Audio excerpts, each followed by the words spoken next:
They're very much more like a B movie though. They should have just cast Jerry Seinfeld, and like that would have been a fine B movie.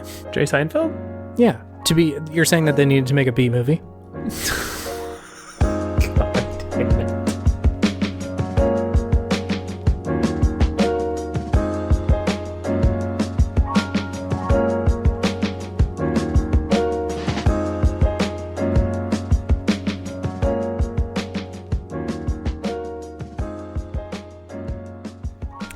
We're back, and it's an After Hours at Night podcast. Starting this one late. Normally you start recording at 7 o'clock, but we're here at the sexy hour of 8:30. Right on the dot, 8:30, right on the bones. It's late night, so now we can cuss. Yeah, and we talk can about cuss. butts. Yeah, that's our favorite thing to do at night is talk about butts and cuss and drink adult beverages, except for me because I'm on antibiotics, so... So none of those. So not for me, but Chase can imbibe as much as he wants, but he also works tomorrow, so maybe he won't. So it's also late. A responsible amount of drinking. This is the responsible late night hour video game responsibility cast. We're gonna cuss, but it's for a reason. It's not excessive. It's just a shit here and there. Yeah, we have an artistic reason to swear. It goes with our characters' motivations. It makes sense canonically. Exactly. Everything within the canon. I was going to do like a 90s skateboarder bro thing, but this is much funnier. What were you going to do? I was going to hear a little bit? Sure. Let's see. What's up, David? I'm the 90s skateboarder dude. Yeah. Are you going to talk about Tony Hawk after that? Yeah. Yeah. I didn't. It wasn't a great bit. I'm glad you came up with something. Mine was just it's late. I mean, we played on that one enough. I didn't really know where to go with I'm a 90s skateboarder dude. I mean, yeah. You watch MTV, I guess? Hey, VH1, Dan Margera. Hey, isn't he wild? Isn't he wet and wild? Oh, I bet he's just sad now. I think, unfortunately enough, he's fat. Oh my gosh, sizest right now, Chase. Yeah, okay, let's try it again. Nothing worse than being fat, right, guys? He just spent all those years roasting his uncle and Uncle Vito and his dad for being huge. I think it's really the best comeuppance for him, then. I guess that's true. It's poetic justice. Poetic justice. That's our required Kendrick Lamar reference. That's our Kenny reference of the week. It's video game podtimism, actually. Really? What is that about? Let me tell you, it's the Optimist video game variety show. Let me tell you. No. It's where two best friends talk about the wonderful world of gaming. My name is, in fact, Chase. And my name is legally David. Legally, but my street name... David. David. Wow, they'll never know who you are. David, it's like when Clark Kent takes off his glasses. Everybody's like, holy shit, it's actually David Benavides. Oh, that's actually David. No, yeah, that's David Benavides. David. David, video games. You been playing those? I've been playing a lot of video games lately. Yeah, actually. you were a sick boy, right? I was a sick boy. Well, even then, I was so sick I couldn't play games, which was the worst. Not COVID for anyone who's worried about David. No, it's not coronavirus. I just had the worst ear infection of my life, probably. That's brutal. It was awful. Just knocked me on my ass for like 3 days. And pretty much the only thing I could do all day was just try to find ways to manage my pain. Oh my God. So it was just like laying down and either like taking medication or putting ice on my ear or putting like a hot compress on my ear, kind of trying to let it, gross alert, anybody squeamish, skip this part, let it kind of drain out. Yeah. If I needed to. Yeah. But yeah, literally I couldn't even game. It was the worst part of it. It was just like, I'm here and all I can do is just sit on the couch, just in pain, like a constant like 5 out of 10 pain all day. Oh God. That's usually by far the worst kind of sick. I've trained myself from a young age to take a little bit of solace in the fact that like, I can be pretty fucking sick and still be like, but I gotta go and beat the covenant as Master Chief.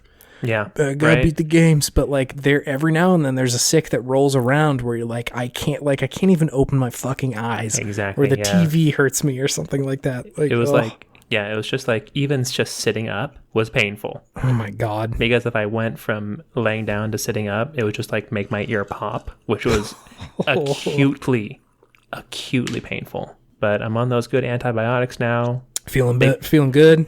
They put a little like spongy thing in my ear because it was so swollen, so that the eardrops could actually like get into my ear canal. It was spreading you out. It was spreading me out. It's gaping out that ear hole. This is surprise. This is actually the Gape Cast. Welcome back, Gape heads. It's no longer a surprise. We do this every fucking episode. So you had some time to play some video games. Yeah, but I started feeling better, and then I had more time to play video games. So that was good. So what have I been playing? I've been playing Link's Awakening. I beat Link's Awakening. You beat it. Nice. Good game. Pretty good game, right? Yeah, it's pretty concise. It was. It wasn't a whole lot. It was pretty straightforward. Didn't have to do.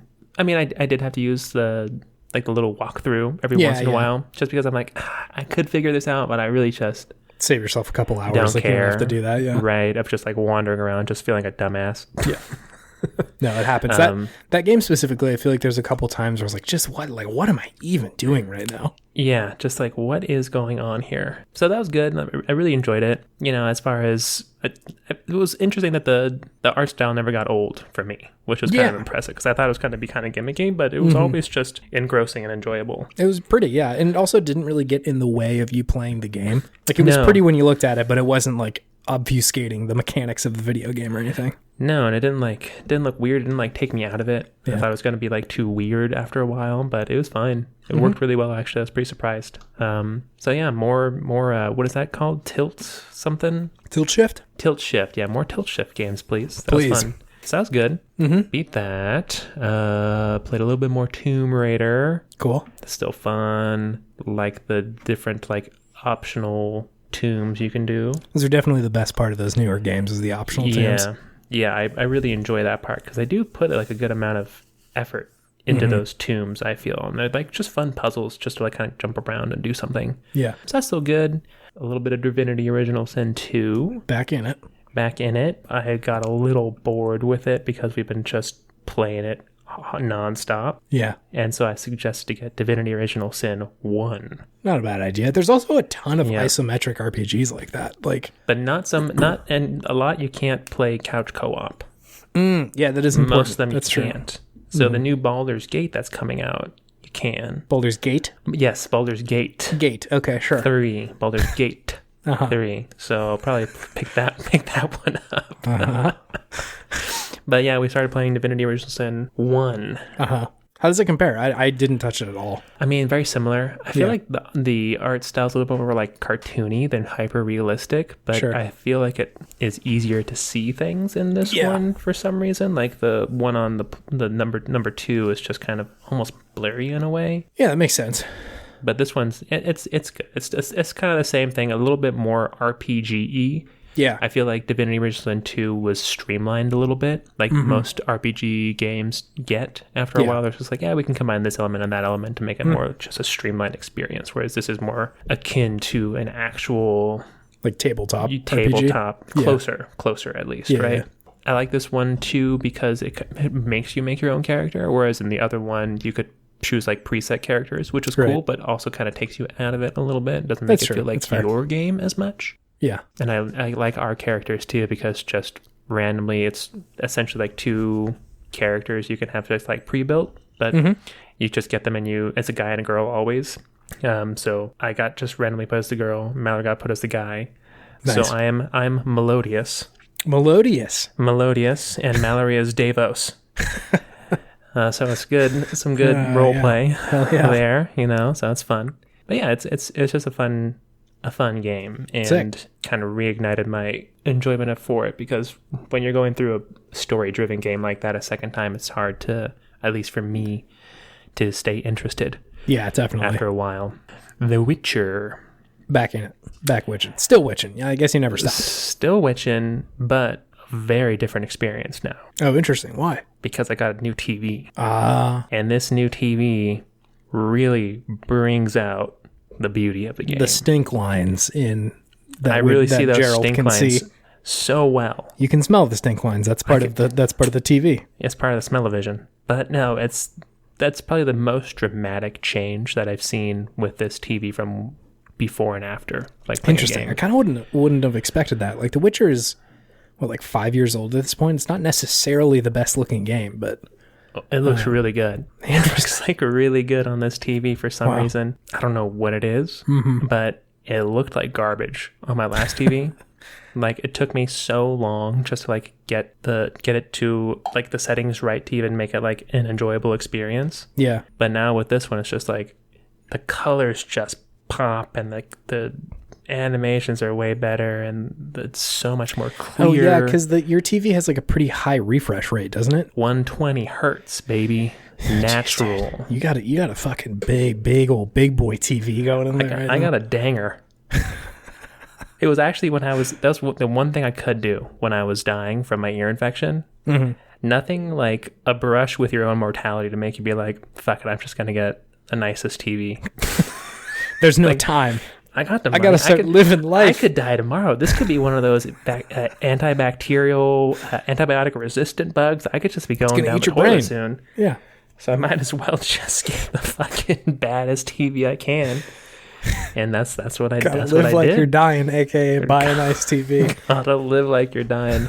Nothing like a bad ear infection to make you buy a TV. Oh God. But yeah, that game looks honestly just a better experience. Wow. Like, I enjoy the game more now that it just looks so good. It's weird. Makes sense. It's weird. I think that's it. Cool. I'm good. Nice. You go. Okay. It's been a little while since we recorded the last one, so I've had some time to play some video games. Yeah. I've been playing a bunch of stuff. The main thing that I've been playing is this game called Wasteland 3. What's that? This is it's an isometric RPG game, so similar to Divinity. Okay. And it's like I guess it's not unlike kind of a Fallout. Like, it's in a post-apocalyptic time. It certainly doesn't have the concept of like vaults or people like hiding in the underground or anything. Mm-hmm. But it like plays out like, society has collapsed and then there's people that are out there living, reconstructing various cycles of humanity. Sure. And it's been pretty fun so far. Like, I'm definitely fairly new to the isometric, and I think they call them CRPGs, the like computer role-playing games. Sure. Like Divinity or like this, or what is it, Pillars of Eternity? Is that the other one? Sure. Yeah. Or Baldur's Gate and shit like that. So I wasn't super well acquainted with these games, but I gave this one a chance, and I'm liking it quite a bit. The combat of it makes a lot more sense to me than Divinity's combat. Sure. Divinity's like seems pretty rich and deep, and I kind of get lost in it sometimes. But this one is essentially just like XCOM, like. It's a shooting game. Yeah, like it's definitely an RPG, but you have like a team of dudes and there's cover and you shoot, and like that's kind of the thing. Like, it makes sense to me. Yeah, I got you. What's that one game that like anime style game that kind of like that you liked? Valkyria Chronicles. Yeah. It's not as like third person, like it's mostly just like top down, right? Like you just choose. It's genuinely it's pretty much like XCOM. Where like there's 8 like action points and shit like that you have to spend to like do stuff. But it's pretty good. I think it is very video gamey. The content of the game is very video gamey, and like the way the game is written is very video gamey. Like it's very clear that you're on like quests very regularly. Sure. And it's like rife with I haven't really put a pin on what this is, but like not cringy, but like kind of weird video game humor. Your stealth skill is named sneaky shit. Yeah, that's a little cringy. I think you're okay to say that. I don't want to like. I kind of have a tough time calling something cringy because it's like, I think it's kind of derogatory and like meant to make people feel bad. And I don't necessarily agree with it, but like, I think that style and that kind of humor that pops up in video games, where it's like sort of irreverent and like, what's the word I'm looking for? Like explicit for the sake of being explicit, I don't always love. Like, what was that game? Oh my gosh, it was made by the guy who did David Jaffe game recently. It was called like Drawn to Life or something like that. It was like this weird paper. It's like the art style was like a kid's doodle book, like a high school kid's doodle book. And it was just needlessly profane and violent and gross. And I think that's kind of what you're going at here. Not saying that this game is doing it to that degree, but that sort of video game-ish feel. Yeah, it's kind of hard to put a pin on what this is exactly, because I'm not sure it's necessarily talked about. But the video game humor specifically. There's a lot of it. I want to see what you're talking. Drawn to Death, is that the game? Drawn to Death. I think it was came out it was like free on PlayStation Plus, and I played it, and it was not that good. It was okay. It was it was like him trying to do like another Twisted Metal type of game. But no, I think it's just kind of somewhat immature humor, I guess. And I feel I have such a hard time signing off on that, because I feel so like I'm punching down almost. Like it just doesn't feel good to say like this is immature, this thing is like not valuable, because I don't think that's true. I'm still having a really good time with the game, and I think it's like fun. It just has this coat of paint on it that I don't necessarily love. That seems like it's probably intended for an audience that is not me. Yeah, I think that's fine. I think it's fine to say that. I mean, that's probably true. It's probably, just something that they had in mind to appeal to a certain audience. That's just not you. Yeah. Right? And you see that in a lot of games, right? For sure. I feel like a lot of, I don't know, I can take enjoyment out of games that definitely aren't made with me in mind a lot of the time. Like I can see the value in them. I think this one, it's just sort of hard to ignore. Sure. There's a lot of violence, and there's a lot of like cursing and shit like that, and like the skill being named sneaky shit. That said, it's a pretty good RPG. Like I'm enjoying that part of it a lot. It's got a bunch of skill checks and shit like that, and I always like that part of an RPG. Gotcha. The world is fun enough. You have a base that you can upgrade. That's always my shit. That's always a good little mother base. Yeah, mother for base sure. Action going. You can interact, and this is, I think, a really good part of the game. You can interact with people in the real world of the game, and you can like recruit them to come back to your base. And so like, there's a lot of people at your access that you can be like, hey, actually, you should come back and like work for me. And that's really cool to be able to kind of like customize who is important in the game. Gotcha. It's interesting. I like the game. Well, one more question about the sneaky shit thing. If you were like 15-year-old Chase, how would he have reacted to it? That's the thing, is I think he probably would have enjoyed it. Gotcha. Like, there's a certain sense of this stuff that I think I would have liked when I was a teenager.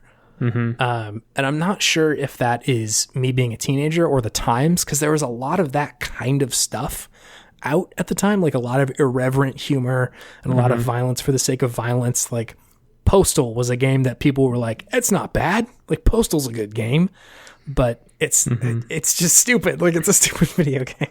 And it's just reminding you of a version of yourself that you feel like wasn't your best self, potentially. I mean, I think that there is not danger, but like it's risky to like hang your hat on that kind of humor or style. Because I think irreverence and like disrespect as a style is both, it leads to you being able to be made fun of very easily. Like I can look back in Postal and say like, oh, it was a stupid game, and like it's very easy to do that because they themselves also like presented their game as like making fun of everything else. But it dodges the it dodges the genuine appreciation of the medium, I think. Like you don't have to be genuine in what you believe or your appreciation of games, right? Like God of War has to be genuine in the fact that it's trying to tell a very good story. And it's also like doing that through video games. But if they suddenly made like a dick joke halfway through God of War, I'd be like, what? Like, what the fuck was that? Like, they're really undercutting themselves there. And so it sort of like leads to this place where I kind of don't take it seriously. And maybe that's what they're trying to do. But I feel like it undercuts your whole message, I guess. Sure, I feel you. Like if in the most recent God of War, they did like a weird like sex minigame that they did in the first three ones. Yeah, that would take you out of it for sure. Just it's totally like what is this? They're like, you didn't need this here. It's just same old Kratos, I guess. Yeah. Yeah, I see what you're saying, and I think that cuts across a lot of mediums too. Like whenever people are like ironic for the point of being ironic, it doesn't allow for a lot of vulnerability of what you're trying to say, or like the fact that you're actually engaging in this medium. You know, I don't know. It's almost Definitely. like I'm too cool to be here, but I'm still fucking here. Like the person who thinks they're too good for wherever they are, but like you're still here, you're bro. Still there. We're all still doing it. Like you're just a person at the end of the day. Same sort of thing. Like this is still a video game. Yeah, exactly. So, I don't know. That was I'm getting some whiffs of my own farts, so I'm gonna move on to the next topic. But yeah, I'm still enjoying it. I'm still enjoying the game. That's good. I enjoyed that conversation. Yeah. The other thing that I won't talk about super in depth yet is the Avengers game. I did get that and started playing it a little bit. Oh, okay, sure. I'm not very far into it, so I don't want to like talk about it too much because I get the sense I probably will get into that later. But it's not super well optimized for PC yet. And my graphics card was like on fucking fire trying to play this game the other day. So I was going to give it a second for them to optimize it just a little bit more. We got to upgrade to the 3090 3080. or whatever. I was thinking whatever that is. I was thinking about it, bro. So you can get the same TV I have and do 4K Ultra 120 hertz, fucking blow your eyes out graphics. I'm thinking about it, bro. Live your best life, baby. Tempting. You can get an ear infection and die tomorrow. That's all I'm going to say. So yeah, I've been playing that a little bit. It's pretty good so far. All the fucking people play really well. Iron Man is really fun to play as. It is very odd seeing not the Marvel characters that you're very used to at this point, or at least I am. I've been watching these movies for like 10 years, and so it's shockingly clear that it is not Robert Downey Jr. in the Iron Man costume. So it's not necessarily a bad thing. It's just kind of jarring when you first started playing. It just makes me feel like I'm watching more like the animated shows rather than the movies, definitely. Right? Which isn't a bad thing. Like when I was a kid, I watched a lot of those animated shows, and they're good. Yeah. So I guess maybe my background is different personally, I think, so it doesn't make me feel like super weird when I see it, but I definitely see how it's jarring. I think that's probably true, and I bet my experience is different than a lot of people who are like huge fans of like the shows or the comics, because like that's a pretty common thing to get a different kind of like character model assigned to one of the like the same heroes. But I just haven't really engaged with the comics in the last 10 years. I haven't really watched a lot of the shows in the last 10 years, and like all I've watched is those Marvel movies, and so I'm pretty ingrained with those people specifically, but I bet that'll wear off the more I play it. Yeah probably. So yeah, pretty good. But I'll probably talk about that more in depth at another time. And then the only other game that I've played that I've been going pretty hard on is, of course, Tony Hawk's Pro Skater. Is it good? Should I buy it? You should get it. Is it $50? Right? I think so. Yeah. It's good. It's good, man. They made the first and second one very, very fun. It's still a fun game. Damn. I know. I gotta get it. It's like if you liked those games, you will love this. It looks like visually incredible. Like the game looks really, really good. It feels similar. Like the skating itself feels similar, but like just updated enough to the point where it's like this is still very fun. Yeah. The core of the gameplay is still very, very fun. They've also updated like the way the game plays to resemble a little bit more of the later games, where like you can do a vert trick, come down, revert, manual, do other tricks, and go around, so you can do combos for a long time. Gotcha. Rather than the first one where I don't think even manuals were in the first Tony Hawk Pro Skater. I don't think they were. Yeah. So they adjusted the mechanics to work a little bit more like the other ones, which I think is a really good call. I'd be down. Now they have to just redo Thug. I know. Yeah, Tony Hawk's Underground. Give me Tony Hawk's Underground 1 and 2 remaster. I know. Man. I mean, I'm sure this game is selling really well. I mean, it's probably going to get another sale in me. So. Yeah, dude, just fucking give me more money. God, there's so many good games coming out soon. It's such a bummer. It's coming. It's upon us. Like I want that game. I want to get I need to get the 2 Control DLCs and play those. Yep. Garen has just been going off about them. Garen got out of the week. So definitely gotta play those per his rec. Garen told me that Control is his favorite game of all time. That's what he told me that. Garen, what is going on, dude? The Control's really good. I mean, it is really good, but that's Really a good. statement.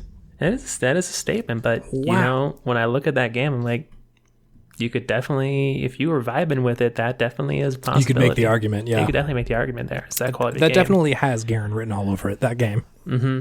Oh, and then I also want to get those 3D All-Stars. Oh, yeah, no, that is definitely going to be something on my list. Goodness. Those are a lot. Those are like some thick games, too. You could probably crush Mario 64 faster than you think you could, but both Sunshine and Galaxy are pretty big games. Oh, Galaxy is huge. I can't believe it's been 13 years since Galaxy came out. My bones. My old bones, David. It still feels like a new Mario game to me, but damn. Yeah. I'm just an old man now. Anyways. I think, yeah. Aging is what's been happening. Yeah. Slow and So steady. yeah, get Tony Hawk. It's good. It adds enough to the point where it maintains a lot of fun. Like they added like sort of tertiary challenges to the game. So like, you know, do this many tricks across your whole run or whatever, or you know, do these kind of things with Tony Hawk and blah blah blah, or whoever you're playing as. And that makes it pretty fun. You can do like create characters, and those are always great. Got a lot of options Always in there. good. Always good. And then just the fucking gameplay's good, man. Like I want to get all the today I beat like all of Tony Hawk 1 with Tony Hawk, and now I got to go back and play with other fucking characters, and then I'm going to go do 2 and do it with one character and do the whole fucking thing. It's good, man. Got to find the secret tapes. Have you unlocked the secret character yet? I don't think I've unlocked any secret characters. I think I've only got the like skeleton boy. You want me to tell you one that I found out the other day? Yeah, please. Jack Black. Okay, yeah, I saw this. I was wondering if he's an actual playable character, but yeah. He is. There was that police officer cop, that you could right? unlock, and now Yeah. it's Jack Black, which is pretty cool. And I was watching That's his hilarious. YouTube video where he was talking about it. Also, shout out to Jack Black because he was pulling off like a 350,000 point combo. Just easy peasy. Just making it look super easy. He's the type of dude who would be really good at Tony Hawk Pro Skater. Yeah, he's not messing around. So that was Yeah. cool. But yeah, I think I just gotta probably go get that after this podcast. You Just should. download It's good stuff. Yeah, again, you were saying that this was a game that you reminisce on pretty fondly. Like it was a big deal for you. No, I think you should. I got to. It's just a fact. It's just what I got to do. It's just, this is my life. Anyway, so this will bring me to my Podtimists thing of the week, David. Mm-hmm.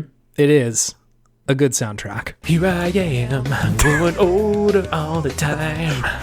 I was talking to good. Emily's brother the other day, and I was like, it feels a special kind of hurtful that the singer of Goldfinger was younger than I am now when he was singing that he was getting older all the time. It feels terrible. It feels quite bad. You can't think about life that way, otherwise you're gonna get paralyzed by sadness. You gotta keep going. I mean, I just kick-flipped that feeling away, so I feel fine now. Good. I'm glad. Yeah, dude, quality soundtracks, it makes or break a game sometimes. Like Tony Hawk specifically is like the apex of good soundtrack. It really broadened my horizons as a young lad. Yeah, I mean, like genuinely, I think a lot of people got into a pretty different kind of music from Tony Hawk. Yeah, totally. So that's a really good example. I also think of like GTA for like pretty good soundtracks, like especially Vice City, Sure. where they took a bunch of like 80s music and put it in there on all the radio stations. Radio stations were clutch. So that was pretty cool. Persona comes to mind. Persona 5 has a fucking soundtrack, man. Okay, yeah. It's really good. Mario Odyssey for me. Yeah, and I was just about to say like, and just games that have actual like OSTs too, right? Like Mario Odyssey has a really good songs on there. Doom 2016 fucking rips. The gent music. The gent of Doom. Gotcha. Fez had a really good soundtrack. Yes. I mean, anything that Disaster Piece that the musical artist made. He did Fez. He did Hyperlight Drifter as well. Gotcha. Got it. There's just fucking good music. Undertale has both good music Really and good. that has made memes about the music. It's just good shit. Ridge Racer PSP. Ridge Racer PSP. Slappers. Luminous PSP. I would be dishonored if I didn't mention Mega Man X. Yeah, those Mega Man games. Zelda, of course. I mean, yeah. So many good soundtracks and games. The GOAT, Kingdom Hearts, for Only Simple and Clean. It really just fills me with just this strange sense of longing and sadness. Angst. Yeah. I don't understand. It's angst distilled down into music form. Genuinely. Yeah. It's evocative. Impressive. Mm-hmm. Yeah. So yeah, good soundtrack, man. It'll really elevate a game. Beautiful. Do you have something fueling your sense of Podtimism, Sweet David? I do. Tell me. And it is a close call. Ooh, okay. Yeah. With death? With death. That's funny because I wasn't thinking about my ear infection when I said that. It's very different. Very different. Okay.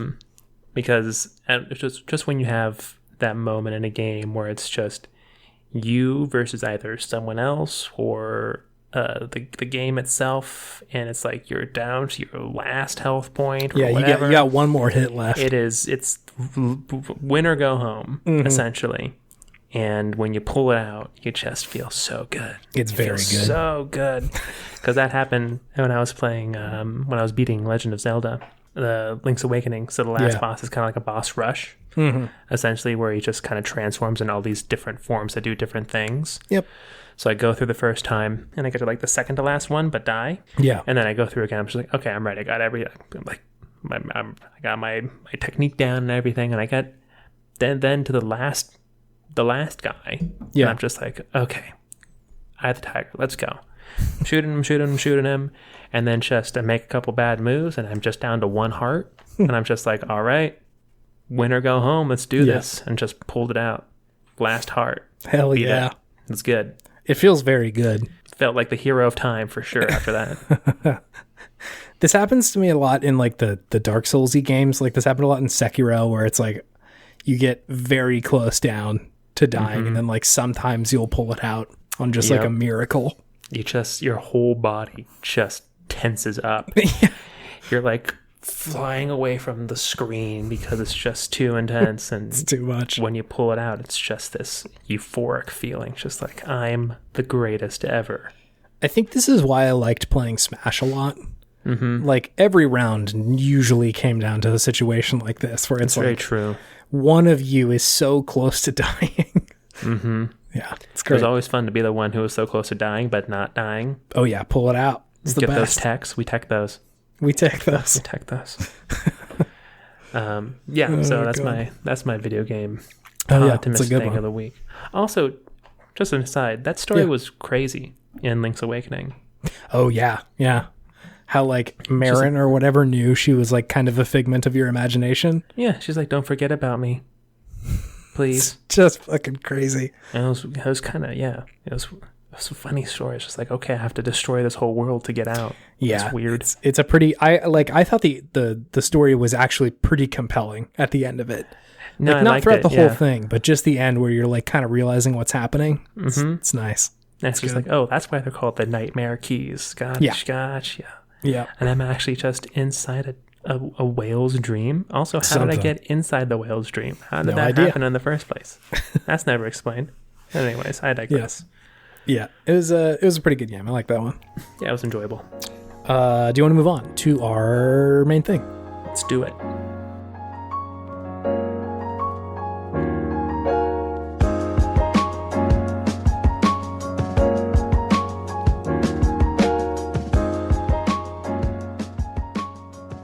David, after our long bout with the bracket last week,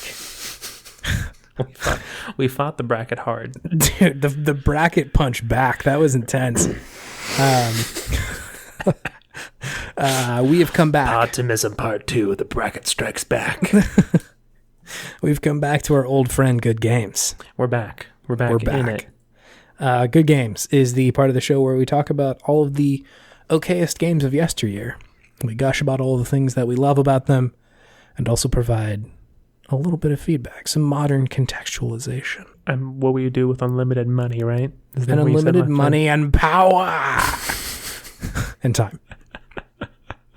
Yes, all of those things. Perfect. We kind of mentioned this last episode that we might do this one, and here we are doing it. I think this is one of the top games probably for this category, personally. Like one of the best reviewed or the best like fitting? The best fitting. See, it's interesting. I thought this as well, but I looked back on the reviews of this game, and they're like shining. They're very good reviews. It was big time because I think it was a launch title, wasn't it? It was, yeah. Let's mention the name of the game we're talking about. We're talking about Resistance: Fall of Man for the PlayStation 3. And you are correct that it was a launch title on November 14th, it mentioned, of 2006. I think the PlayStation launched on the 11th, and this one was the 14th. I don't know. The dates were kind of weird, but it was a launch title. And this was, again, Sony's attempt at pushing out a very good first-party shooter. Yeah, it was the successor to Killzone, essentially. Which I think it's probably a better game than Killzone, all things considered. It is a better game than Killzone. I like this game, just to say, first of all. We need to figure out something with Killzone. There's a segment there. I'm not really sure what it is yet, but there's something there. We'll figure it out. So, yeah, this was Sony's attempt at making a first-person shooter because Microsoft had sort of a corner on that market with Halo, and they weren't really giving that up. They had put out Halo and Halo 2, and I think Halo 3 was coming out within the next couple of years, all of which were huge monumental games. And so PlayStation was trying to figure out a way to get into that market. And I think Resistance was an attempt at that. I think maybe this is jumping ahead a little bit, but I think a lot of the issues that PlayStation suffered was the online capabilities. Halo 2 is integrated really well with Xbox Live, whereas I think, if I remember correctly, PlayStation's online market was not very good for a long time. Yeah, even on PS2, pretty much non-existent. PS3, still not very good. It was kind of bad. Yeah, the interface was kind of rough. It was hard to connect with your friends and shit like that or play games. It was just not easy. Didn't work very well. Yeah. I don't think it was until this console generation that they kind of got a handle on it. And didn't the PlayStation 3 need an external... Was that the PlayStation 2 where it needed an external something? I think that was the PlayStation 2. It had that thing in the back that you would plug in. Yeah, the big old monster brick on the back. Yeah, and you could plug an Ethernet cable in there. I had that to play. There was a Resident Evil online game. Really? Yeah, it was very interesting. Weird. I'll have to dig what that is up. But anyway, so this game was made by Insomniac. Of Ratchet and Clank fame. Of Ratchet and Clank fame. Up to this point, they had mostly worked on Ratchet and Clank and Spyro. But they would obviously go on to make this and a lot of others, super successful first-party PlayStation games. There's a lot of pedigree with this company. Oh, yeah. They'd go on to make Sunset Overdrive, the new Spider-Man game, and the upcoming new Ratchet and Clank game as well. So they were definitely a good game development company. Yeah. Yeah. And making good games. Yeah. I do have a review from our friends at Joe Video. Joe Video. Perfect. Oh, wait. I didn't say hot stats. Let's do a retroactive hot stats. Okay, I have a review. Okay, let's hear it. This is by Joe Video. I have mangled it through Google Translate quite a few times, and we'll see what they had to say after I've destroyed this review. They said, kind of. Resistance. People. FPS offended by all vendors is a good jack. However, due to its old construction and many problems, it cannot get out of the production line.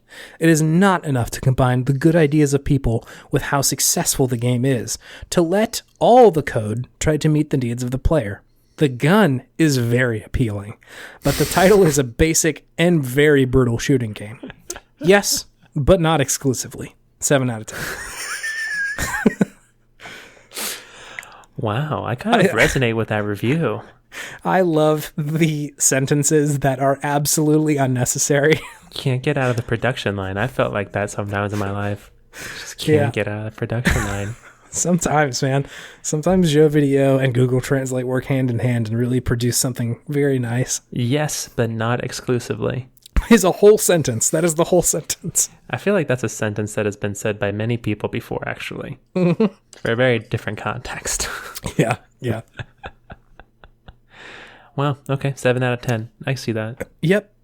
And again, that was probably on the lower end of the reviews. I think this game is it was pretty well reviewed at the time, for sure. Yeah. Yeah, I remember this was probably one of the first games where maybe not one of the first, but definitely a game back then where I was like, I don't know if it's as good as the reviews were saying it was. Like, I really wanted to like it because I was such a PlayStation stan. Yeah. PlayStation boy back in the day. Playhead? I was a playhead. Playhead. Stationary? Stationary. Yeah, that one's not as good. A stationaire. That's not bad. Like a legionnaire, but a stationaire. I'm a stationaire. You're a bay station? A bay station. Bay station. I like bay station. I agree that the reviews did seem kind of like a 9 out of 10, you guys. That's kind of high for like this kind of normal shooter. I think it was a lot that it really showed off the graphics of the game back then. And it performed really well too. Yeah, it performed really well. I remember the guns feeling really good, which is exactly what you would expect from a game made by Insomniac, right? Pretty typical, yeah. And definitely, I don't think there were many games that had kind of like this realistic-ish kind of take with like special types of guns, right? Yeah, it was usually like a Medal of Honor, and it was like, well, here's your M1 Garand and the other guns, and like that's kind of it, rather than like, here's the shield gun, or the one that pierces through walls or something. Yeah, or the ones where you shoot them and then all the bullets will home in on them no matter where you're shooting. Like, that stuff was real cool. And then cool grenades too.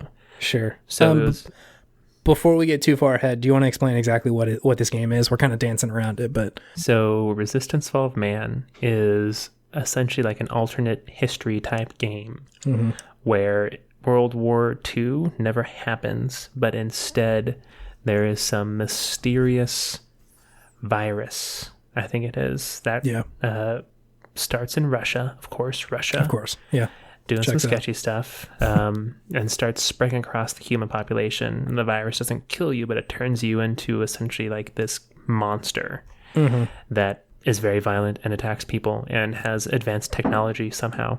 I forget exactly how all of that works in this game. Yeah. Whether it was actually aliens or actually just a virus, or why they were super smart or what. Yeah. The story got very convoluted, but it's true. Pretty much just think it's World War II, but instead of Nazis, you're fighting humanoid creatures. Yeah. The Chimera? Is that what they're called? The Chimera, yeah. Essentially aliens with advanced technology that you have to fight. And you get really cool guns. Yeah, you get cool guns. You like move through like level to level. It's pretty linear, if I remember correctly.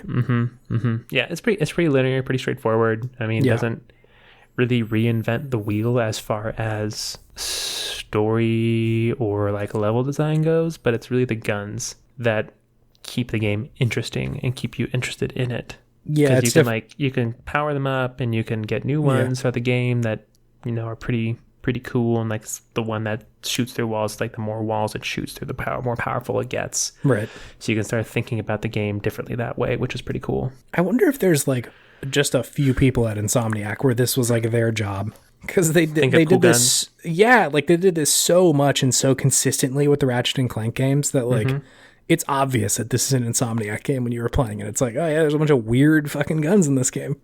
I would think so. Right? Yeah, I would think that they definitely have like a fun gun team. Yeah, right. And they hit it so consistently. Like they're always fun. They're always like, oh, that's cool. Yeah, it's like, why would I not use the bullseye, right? Yeah, the one that you can tag people and shoot them with. Why would I ever use the M1 Garand? That's boring. Yeah, shotgun, snore, boring. Yeah. So, what was cool about this game? Let's gush. I liked the story as a kid.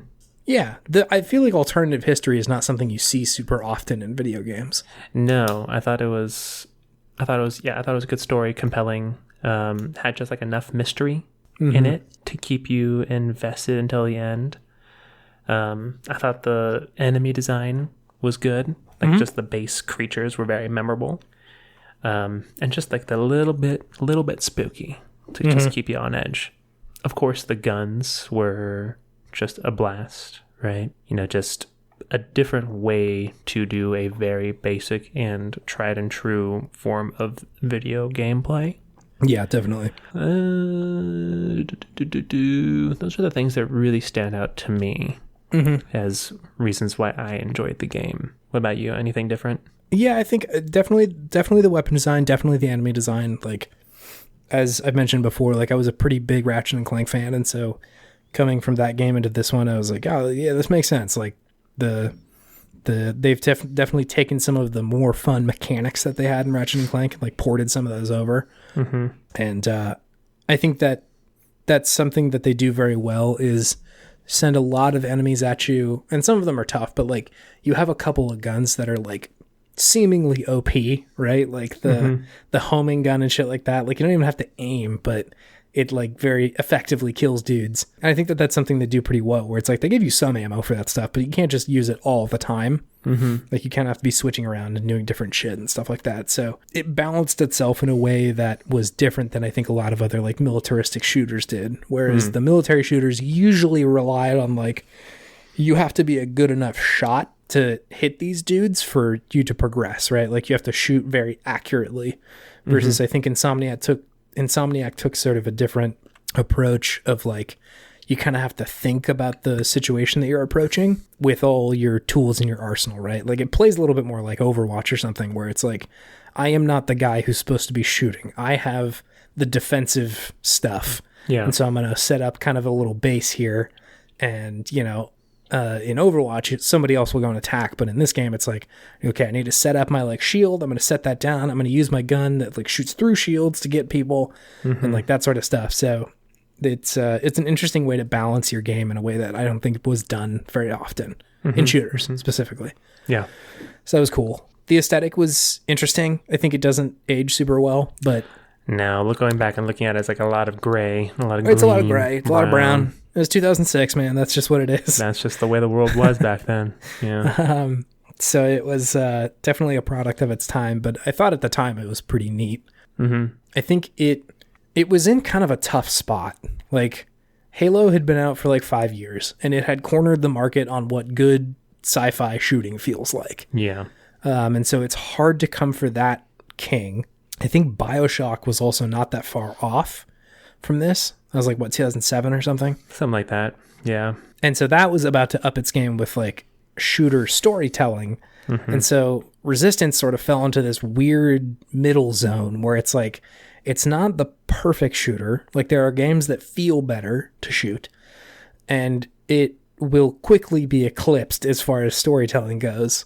Yeah. Because you're mostly just being told what's happening, right? Like it's a lot of narration and a lot of like cutscenes. A lot of narration. Like, here's what's going on, and here's this guy, and here's his deal. Versus like, you fall in a plane crash, you go into a lighthouse, and you got to figure out what the fuck is going on through like audio logs and stuff. That was cool, but that's not really where Resistance landed. And so again, I think we've looked at launch titles of systems before as a way to see like what people thought was possible with games at the time, and then those quickly go out the window with people who are doing very different and experimental things. And so it's a very weird look at like almost what a PlayStation 2 game on a PS3 would be, and that's kind of what this is, where the game design is rapidly evolving and things that are much different and much better, frankly, would quickly be coming around the corner. Yeah, and so it's sort of a weird like window into what was going on at the time. That's true. It's just like, because I remember when they were doing the marketing for the game, and they were bragging about how many characters they could have on screen or enemies they could have like it's in like battles. Tech demo stuff. Yeah, I mean that's kind of what you want in a way. When you first get something like a shiny new something, you want to see it shown off as best as it can. You want that new, different experience. It is a visual way to sell a console, right? Like, here's all the cool shit that you can do in this game, specifically because it's a next-gen console. Like all the big enemies and stuff like that, the set pieces where you like blow up one of those big walker things at the end when you're in a walker. That shit was cool. It was real cool. You couldn't do anything like that before. Nope. Your PlayStation 2 would have burned up. So yeah, it was good. It was good. I remember there was some weird 6-axis stuff though too with it. Oh god, dude, yeah. Because you were forced to use the 6-axis that one because you didn't have the DualShock 3 yet. It's so confusing, man. I don't know why they keep pigeonholing these like weird motion controls into games. That light controller. Oh yeah, the PlayStation 3 controller was not hefty. No, it felt like just a hollow piece of plastic, which it probably was without the rumble in there. Yeah. Yeah, I did not care for all of the the motion controls that they got on that console launch. Give me the boomerang. Give me the boomerang instead. Give me the boomerang cut, man. Mm-hmm. Maybe that's why they wanted to do the boomerang, because then it's more like you're gripping something when you do like motion controls. Yeah, it's not a bad idea actually. It's like a racing wheel. Yeah. Yeah, I've cracked the code. Cracked the code of the boomerang. The Sony code. The Sony code. The Harai code. That's it. That's the one. The Kazurai code. Yeah. Yeah. So I do still enjoy this game in recollection, but I think it was a product of its time pretty heavily, and as such hasn't aged super great. No. Yeah, especially because like so many shooters have come out since then, and so many of them are very good. Mm-hmm. And games with varied weapons, right? Like this, they haven't been the only ones to do this since then. Exactly. Yeah. I really get the sense that Insomniac was sort of experimenting with this like gritty tone that they were doing, and that they weren't necessarily super comfortable in that space. Like they did Spyro and Ratchet and Clank, which are both like very like happy-go-lucky games. Yeah. And then they did Resistance, and it's like dark and intense. And then they like immediately went back over to like Sunset Overdrive and like very bright, shiny games. The Spider-Man game too, right? Like it just kind of oozes a certain like glitz versus it seemed like maybe they weren't meant to be tackling gritty games, but that's just where the industry was at, I guess. I think that's just what their bosses wanted them to do. So it's just like, guess we're going to do this. Max Payne's out, Halo's out. Right? We got to get some intense games. Gears is coming. The second Prince of Persia game, he's just like ripping people's heads off. My God. Zemo, bro. Zemo. Jack 2, people want tough boys now. He's got a gun. Jack has a gun. Yeah, nobody wants a Lombax anymore. My God. Yeah, no, it's definitely a product of its time, but I think they did it admirably. Definitely. Like, it's a pretty well-made game. It's for sure, like, artful in the way that it's put together. But I think Insomniac shines a lot more when they're allowed to do things that are pretty, like, bright and kind of off the wall. Almost. More just fun as opposed to gritty trying to tell a war story. Yeah, yeah. Because, like, I just saw some of the cutscenes. I'm like, man, this is so totally different than like a Ratchet and Clank game. Very, yeah. So different. And it kind of shows because it loses some of that, I don't know, likability. There's some charm that's lost, right? Yeah, like you lose the charm. Yeah. Like the main, that's probably my biggest gripe with the game is the main character is just so boring. Like you could not have he's anyone, pretty standard like white dude protagonist. Yeah, you couldn't have anyone more different than like a Ratchet or a Clank, right? Just what personality does he have except that he's like the special guy who doesn't get infected by the virus right away? He's Nathan Hale, baby. Nathan Hale. Such a generic name. I know. Yeah, so that was pretty boring. I mean, I guess there's a difference between I like the world building. The world building's really good, but I don't think the story is necessarily exceptional. It's pretty straightforward. Go kill the big boss and blow things up and save the day. Right. Yeah, like the space and the idea behind the place that you inhabit is well realized, but the story beats are pretty bland. Yeah, pretty basic. Yeah, so I think if you were going to update this, I feel like there's a lot, but I think a tonal shift would help it a lot. I mean, like Overwatch is so similar in a lot of ways. Sure. To like what that would look like, I feel like. Yeah, I feel like you could still keep it somewhat gritty as opposed to just bright and shiny and happy. There's probably some sweet spot you could hit in there. Maybe like almost like a dark comedy or something like that. I guess so. Like the most recent Wolfensteins kind of do that a little bit. Like there is humor in those games, despite being like fairly serious other times. Yeah. They're very much more like a B movie, though. I think that's how they get away with it. Yeah, definitely. Whereas this was trying to be AAA whatever, you know? Yeah, they should have just cast Jerry Seinfeld, and like that would have been a fine B movie. Wait, who? Jerry Seinfeld. Jerry Seinfeld? Yeah. You're saying that they needed to make a B movie? God damn it. I was so confused. It's just like, what are you talking about? I pulled a sneaky Jerry Seinfeld. Yeah, they just need to make this B movie. Make a fucking B movie video game, you cowards. They won't. They won't do it. You can't improve on perfection. So anything else you would improve on for this game? I mean, I think they did it in the later games, but like just the palette of the game itself. Like it's got to look a little different. The color palette needs to be better. A more interesting main character, which again they did in the later games because they killed Nathan Hale off in the second one, and they had a totally different guy in the third. Third was definitely probably the best in the series, right? And they kind of perfected their kind of bleak storytelling. Yeah, with that one, but got pretty bleak. It's just like it did. Yeah, people lose essentially. I think is what the end was, and it's just like we just got to keep fighting, and hopefully one day, and then there's never another game after that. Yep.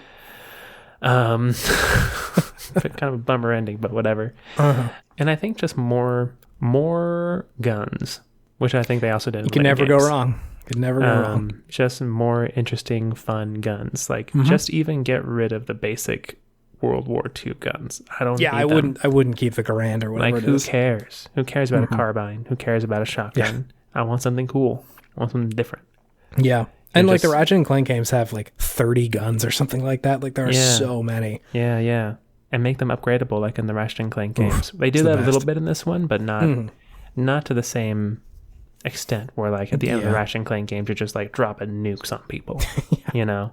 They're significantly better by the end of the game. Exactly. So yeah, I mean it's a game, I think it's a series still with a lot of potential, but who knows if it'll ever get revived or even if it'll be by Insomniac or by someone else. But it was fun. It was fun. Yeah. It was good. Not great. Definitely could improve. Sure. It's a good game. It's a good game. Good game. Well, cool. Do you have anything else you need to say about Resistance? Nope. Sick. Cool.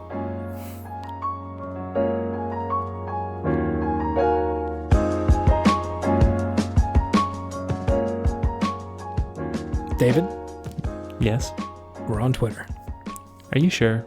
Yeah. I checked just now. We're there. How many followers do we have? 1,000. Wow.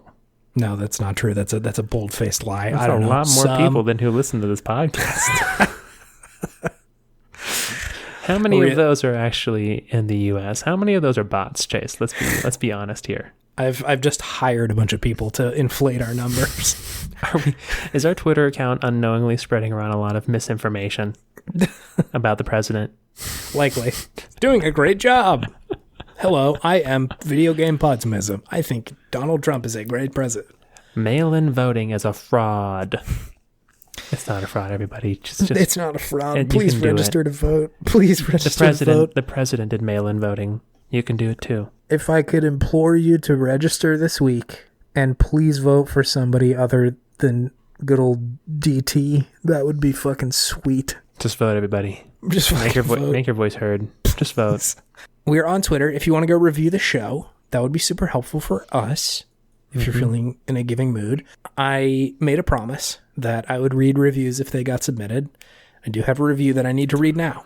Ooh. Is it a good review or a bad review? Do I need to prepare myself? It's a good one. It's a good one. Okay. You don't need to prepare yourself. Quote, are you looking for the absolute hottest video game stats around? Flame grilled, juicy, sizzling stats. Fresh out the microwave, burn the roof of your mouth, Hot Pocket style stats? A bottle of stats that has like 5 little flames or chilies or something? Stats that make you reach for a glass of milk because water alone won't calm the firestorm? Stats with a little mascot that's an anthropomorphic chili pepper? Let's call him Picante Pete, who is breathing fire, implying that the stats are so hot that even a living, breathing hot pepper is like, wow, these are some hot stats, even for a living, breathing pepper like me. Look no further. Video Game Podtimism has all that and more. Wow. That is by G Heart, which I assume is, of course, Zegrim G Heart from Rogue Galaxy. It's got to be him. Obviously.